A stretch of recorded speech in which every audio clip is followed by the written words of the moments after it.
রাজধানীর ফিলিং স্টেশনগুলোতে গ্যাসের সংকট বাড়ছে।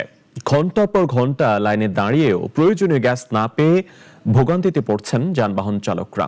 পাম্প মালিকরা বলছেন, লাইনে গ্যাসের চাপ কম, তাই চাহিদা মতো দেয়া যাচ্ছে না।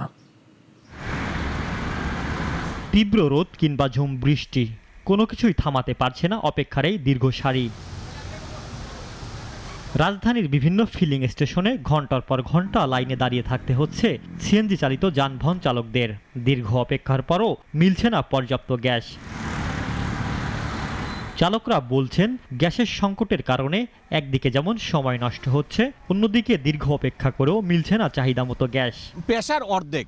আগে একবার গ্যাস নিলে সারাদিন গাড়ি চালাইতে পারতাম, এখন তার জন্য দুইবার নিতে হয়, আর দুইবার নিতে যায় প্রতিদিন 1 ঘন্টা 1.5 ঘন্টা করে লাইনে বসে থাকতে হয়। 2-2.5 ঘন্টা 3 ঘন্টাও চলে যায়, তারপরও পাই না ঠিক মতন। গ্যাস নিতে দুজি আমাদের 1-1.5 ঘন্টা লস হয়ে যায়, তার বাকি কাজ করব কোন সময়। ফিলিং স্টেশন সংশ্লিষ্টরা বলছেন, সরবরাহ লাইনে গ্যাসের চাপ কম থাকায় গাড়িগুলোকে চাহিদা অনুযায়ী গ্যাস দেওয়া সম্ভব হচ্ছে না।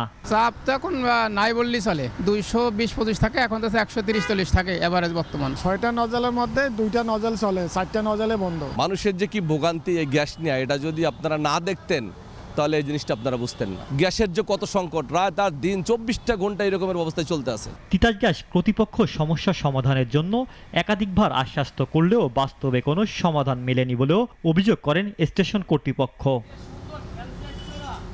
দীর্ঘদিন ধরে চলে আসা এই গ্যাস সংকট নিরসনে দ্রুত কার্যকর পদক্ষেপ ও স্থায়ী সমস্যার সমাধানের দাবি চালকদের।